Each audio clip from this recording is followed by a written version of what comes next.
Best health packages up to 80% discount. Tirumala Diagnostics. నమస్తే sir. నమస్తే. గోవాలో జరిగిన ఇన్సిడెంట్ వైరల్గా మారిందని చెప్పుకోవచ్చు. తన కడుపున పుట్టిన 4 ఏళ్ల పిల్లాడిని తన చేతులారా తానే చంపిందన్న వార్త వినగానే చాలామంది తల్లులు ఒక రకంగా గందరగోళానికి, డిప్రెషన్కి, యాంగ్జైటీకి లోనయ్యారనే చెప్పుకోవచ్చు.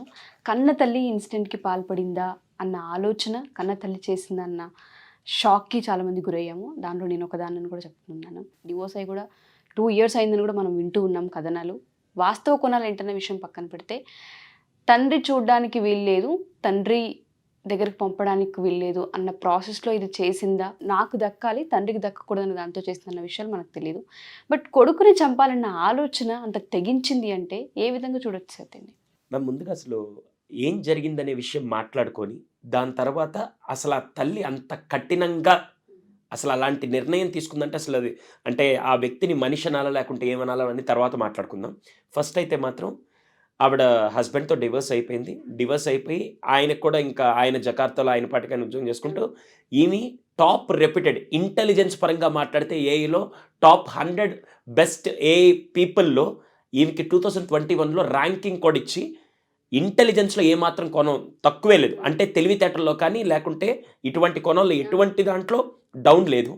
కానీ ఈవిడ మొన్న ఈ మధ్య January 6 రోజు గోవాకి వెళ్ళి 8th దాకా గోవాలో ఉండి, తను తన కొడుకు 4 ఏళ్ల కొడుకుతో ఇద్దరు గోవాలోకి వెళ్ళి ఒక సర్వీస్ అపార్ట్మెంట్ తీసుకొని జస్ట్ వెకేషన్ లాగా వెళ్ళి, తర్వాత అపార్ట్మెంట్లో నుంచి తిరిగి వస్తూ చెక్అవుట్ చేస్తున్నప్పుడు, యాక్చువల్ గోవా నుంచి బెంగళూరుకి వెళ్ళడానికి నాకు కార్ కావాలంటే వాళ్ళు ఫ్లైట్లో వెళ్ళచ్చు కదంటే, లేదు నాకు కారే కావాలని అప్పటికప్పుడు హోటల్ వాళ్ళ చేత ట్యాక్సీ హైర్ చేయించి ఎమర్జెన్సీకి వెళ్తుంటే, అదేంటి ఇవి 4 ఏళ్ల పిల్లాడితో వచ్చింది కదా, ఇప్పుడు ఒంటరిగా వెళ్తుందని చెప్పి వాళ్ళకి డౌట్ వచ్చినా కూడా సర్లే అని చెప్పి వాళ్ళు కామ్ అయిపోయి, ఈవిడ బయలుదేరంగానే రూమ్ క్లీన్ చేద్దామని వెళ్ళంగానే రూమ్ క్లీన్ చేస్తున్న ఆ పీపుల్ ఎవరైతే ఉన్నారో ఒక్కసారికి చూసి షాక్ అయ్యారు. ఎందుకంటే అక్కడంతా రక్తపు చుక్కలు పడున్నాయి. ఏంటో రక్తపు మడుగులో ఉందని చెప్పి వెంటనే హోటల్ వాళ్ళు అలర్ట్ అయ్యి పోలీస్ వాళ్ళకి కాల్ చేస్తే, పోలీస్ వాళ్ళు వెంటనే ఆవిడకి కాల్ చేయకుండా డ్రైవర్కి, ఎవరైతే ఈ డ్రైవర్ బుక్ చేసిన హోటల్ వాళ్ళే కాబట్టి డ్రైవర్కి కాల్ చేసి ఇమీడియట్గా ఆ పర్సన్ అక్కడికి తీసుకెళ్ళండి, దగ్గరలో ఉండే స్టేషన్ ఎక్కడుంటే అక్కడికి తీసుకెళ్ళండి, ఇంటికి మాత్రం తీసుకెళ్ళబాకండి చెప్పగానే అక్కడికి అలర్ట్ అయ్యారు. ఈ హోటల్ వాళ్ళు వెంటనే ఆమెకు ఫోన్ చేస్తే, మీ పాప ఎక్కడ కనపడట్లేదంటే, లేదు మా బాబు ఎక్కడ కనపడట్లేదంటే, మా ఫ్రెండ్ వాళ్ళ ఇంట్లో గోవా ఇంట్లో వదిలేసి నేను వెళ్ళిపోతున్నాను అని చెప్పి తను చెప్పింది. వీళ్ళు నేరుగా పోలీస్ స్టేషన్ దగ్గర తీసుకెళ్ళంగానే ఆవిడ ఎందుకు అది చేసిందంటే, భర్త మీద రివెంజ్ తీర్చుకోవాలన్న ఒక మైండ్ సెట్తో, మనిషికి తెలివి ఉండి ఒక CEO అయ్యుండి ఒక ఏఐ ఇంటెలిజెన్స్లో ఒక టాప్ 100లో తనకు ఒక ర్యాంకింగ్ ఇచ్చుండి, తను ఒక నెక్స్ట్ లెవెల్ ఇంటెలిజెంట్ అయ్యుండి కూడా ఒక భర్త మీద రివెంజ్ తీర్చుకోవాలని చెప్పి, ఈరోజు ఆ భర్త మామూలుగా కోర్టులో వాదిస్తూ కోర్టులో పోరాడుతూ ఉండి డివోర్స్ అయిపోయినా కూడా బిడ్డను కూడా నేను చూడాలని చెప్పి, నేను మేబీ పనుల మీద అక్కడ ఉన్నాను కానీ బిడ్డని చూడాలని చెప్పి అంటే, కోర్టు కూడా దానికి ఒప్పుకొని ఆయనకి బిడ్డని చూసే నీకు హక్కు ఉంది అని ఇస్తే, ఈరోజు ఆ బిడ్డని చూసుకుందాం అని చెప్పి నెక్స్ట్ ప్లాన్ చేసుకొని వద్దాం అనుకున్న లోపల బిడ్డని చూస్తున్నాడో లేదు తెలియదు కానీ బిడ్డ శవాన్ని చూడాల్సి వస్తుంది. అంత కఠినమైన పరిస్థితిలో, అంటే రక్తం పంచుకు పుట్టిన బిడ్డ కంటే తన భర్తని రివెంజ్ తీర్చుకోవాలన్న ఒక ఈగోయిస్టిక్ మైండ్ సెట్ మనిషిని ఎంత దారుణానికి తీసుకెళ్తుందో ఇదే ఇన్సిడెంట్. ఇదొక్కటే కాదండి, ఇక్కడ భార్య లేకుంటే భర్త అనే విషయం పక్కన పెడితే, ఒక మనిషికి ఉండే ఈగోతో తన మినిమం ఇంటెలిజెన్స్ అంతా పక్కన పెడితే కామన్ సెన్స్ను కూడా మర్చిపోయి ఇలా బిహేవ్ చేయడం అనేది చాలా దారుణం. నేను ఇంకా మీకు కొన్ని విషయాలు చెప్తాను. నేను ఈ మధ్య రీసెంట్గా 3 నెలల బ్యాక్ ఒక గవర్నమెంట్ స్కూల్స్లో, ఒంగోలు దగ్గర ఒక మారుమూల పల్లెటూరు దగ్గర గవర్నమెంట్ స్కూల్లో క్లాస్కి ఇవ్వడానికి వెళ్ళాను. ప్రిన్సిపల్ మ్యామ్ కూర్చొని నేను కూర్చొని మాట్లాడుతున్నాను, ఎందుకంటే ఈ లోపల అరేంజ్మెంట్స్ చేస్తున్నాను. అరేంజ్మెంట్ చేస్తున్నప్పుడు ఒక మదర్ వచ్చారు. మదరు వాళ్ళ 6th క్లాస్ చదివే పాప వచ్చి నిల్చున్నారు. నేను కామ్గా ఈ లోపల మాట్లాడుతున్నాను అని చెప్పి నేను వింటూ ఉన్నాను. ఆ మదర్ వచ్చి ఏమన్నారంటే, మేడం వీళ్ళ నాన్నగారు వస్తే ఈ పాపను మాత్రం బయటికి పంపించకండి అని చెప్పారు. వీళ్ళ నాన్నగారు వస్తే ఈ పాపను మాత్రం స్కూల్ నుంచి బయటికి పంపించకండి, మేము వస్తే కానీ బయటికి పంపించకండి అని చెప్పారు. రీజన్ ఏంటి సార్? నాకు అర్థం కాల. ఎవరన్నా బయట వాళ్ళు స్ట్రేంజర్స్ వస్తే పంపించొద్దు అని చెప్తారు, సొంత నాన్న వస్తే ఎందుకు నేనేం మాట్లాడకుండా కామ్గా ఉన్నాను. వెళ్ళిపోయారు.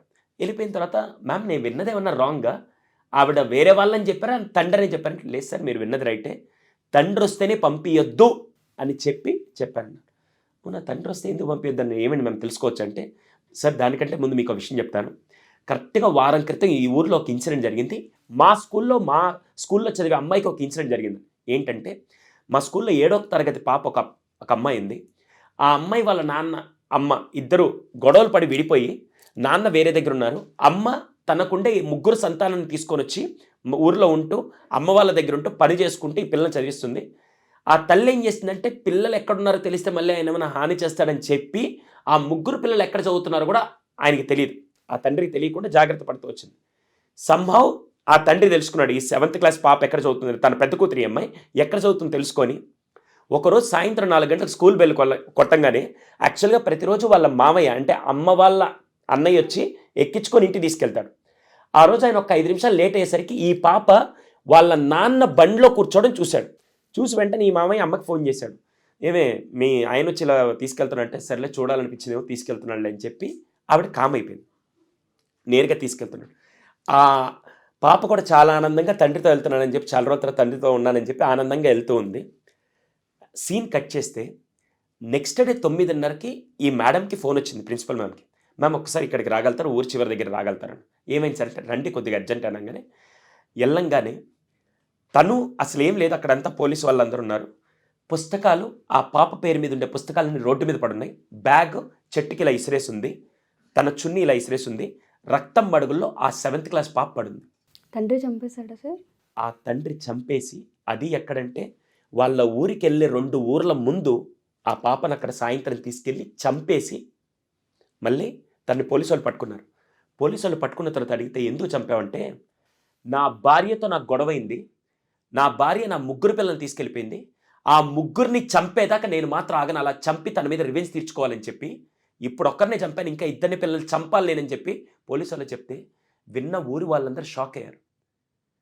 అంటే ముదనష్టపు దరిద్రపు ఇగోల కోసం రివెంజ్ తీర్చుకోవాలని చెప్పి అసలు అన్యం పుణ్యం తిరిగిన 4 ఏళ్ల పిల్లాడిని లేకుంటే 7వ క్లాస్ చదివే ఒక అమ్మాయిని ఒక రివెంజ్ మెంటాలిటీ అంటే మనిషి తన లోక జ్ఞానాన్ని తన మినిమం కామన్ సెన్స్ని మర్చిపోయి పిల్లల్ని చంపి అవతల వాళ్ళ దాంట్లో ఆ సాడిస్టిక్ మైండ్ సెట్ అంటారు చూసారా, అంటే అవతల వాళ్ళని రాక్షసంగా హింసించాలంటే వాళ్ళని కొట్టడం కాదు, వాళ్ళకి ఇష్టమైన వాళ్ళని దూరం చేసి చంపేస్తే జీవితాంతం నరకం అనుభవించే విధంగా చేస్తారని చెప్పి ఒక సాడిస్టిక్ మైండ్ సెట్, ఒక రివెంజ్ మెంటాలిటీ అంటారు దీన్ని, రివెంజ్ పర్సనాలిటీ అంటారు.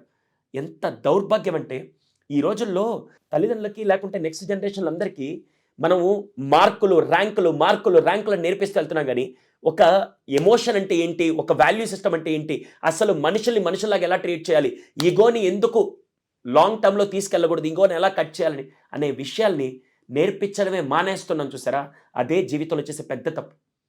అందుకే నేను ఇప్పుడు ఫైట్ చేసేది ఏంటంటే పేరెంటింగ్ అనేది ప్రతి సిలబస్లో తీసుకురావాలి. మేడం ఈరోజు చాలామంది వచ్చే కౌన్సిలింగ్ కేసెస్లో కూడా భార్యాభర్తల మధ్య గొడవల్లో ఏదైనా జరిగినప్పుడు పిల్లల మీద భయంకరంగా నరకం చూపిస్తూ వాళ్ళని, అంటే అవతల భార్యని ఏదైనా అనాలన్నా భర్తని ఏదైనా అనాలన్నా పిల్లల్ని చావగొడితే సరిపోద్దని చెప్పి ఇంకా ఉన్నారు మ్యామ్.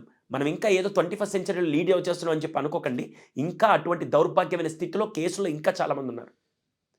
ఎలా అంటే వాడిని కొడితే ఓకే, వీడిని కొట్టంగానే ఈయన కంట్రోల్లోకి వస్తుంది, వీడిని కొడితే ఆయన కంట్రోల్లోకి వస్తాడని చెప్పి అలా చేస్తున్న కుటుంబాలలో అలా చిన్నప్పటి నుంచి ఎమోషనల్గా కుంగిపోయి మానసికంగా చచ్చిపోయే పిల్లలు కొన్ని వేల మంది ఉంటారు. దయచేసి ఈ వీడియో చూసే వాళ్ళందరికీ ఒకటే మనవి ఏంటంటే ముదనష్టపు మీ దరిద్రపు ఇగోల కోసమో రివెంజ్ల కోసమో లేకుంటే ఏ పగలు తీర్చుకోవాలని చెప్పి ఏ మాత్రం ఏదో మీకు భగవంతుడు అదృష్టాలందరిని వదిలేసి దరిద్రం పట్టినట్టు అదృష్టాలు కొంతమందికి ఇస్తే ఇలాంటి దరిద్రులకు ఇచ్చారని చెప్పి మ్యామ్ మీకు ఒక విషయం చెప్తాను. పిల్లలు లేకుండా ఉంటే వాళ్ళని ఏమంటారంటే సమాజం వాళ్ళు బయటికి వెళ్ళి ఎక్కడ మొహం కూడా చూపించుకోలేదు. ఇక్కడికే వెళ్ళినప్పుడు సమాజం అడుగుతుంది పెళ్ళైంది, ఏమి ఇంకా పిల్లలేరా అన్నప్పుడు అడుగుతున్న ప్రతి ప్రశ్న గుండెల్లో గుణపాలతో గుచ్చినట్టు ఎంత నరకం ఉంటుందని నేను చూశాను.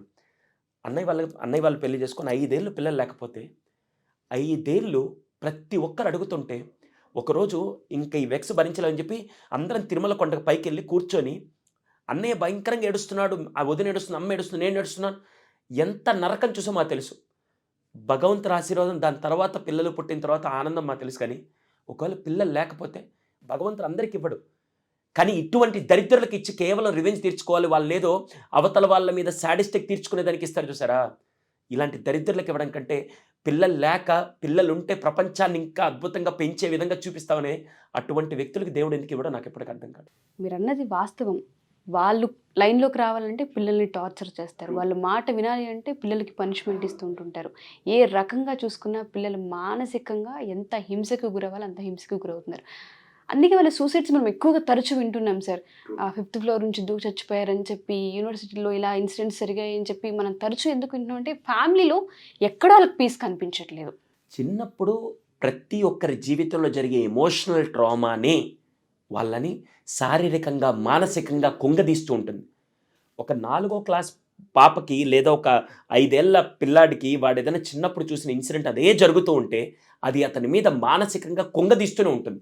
ఇది సైకలాజికల్గా ఫ్యామిలీ హిస్టరీలో మేము చూస్తే ఏం జరిగింది, మీ అమ్మ నాన్న మధ్య ఏమన్నా గొడవలు ఉన్నాయని చూసినట్టు నేను చిన్నప్పటి నుంచి చూస్తున్నాను సార్, అదే నా వల్ల నాకు పెళ్ళి వద్దు సార్, నాకు జీవితం వద్దు సార్ అని చెప్పి వెక్స్ అయిపోయిన వాళ్ళు కూడా కోకొల్లలు ఉన్నారు సార్. ట్రూ, మీరు అన్నట్టుగానే ప్రతి స్కూల్స్లో కనుక పేరెంటింగ్ ఎడ్యుకేషన్ తీసుకురాగలగాలని కోరుకుందాం. అసలు ఎమోషన్స్ అంటే ఏంటి, తల్లి అంటే ఏంటి, తండ్రి అంటే ఏంటి, ఈ ఎమోషన్స్ కనుక నేర్పించగలిగితే కొంతలో కొంత ఇవి ఆగుతాయనే మనం ఎక్స్పెక్ట్ చేయొచ్చు. Thank you so much sir.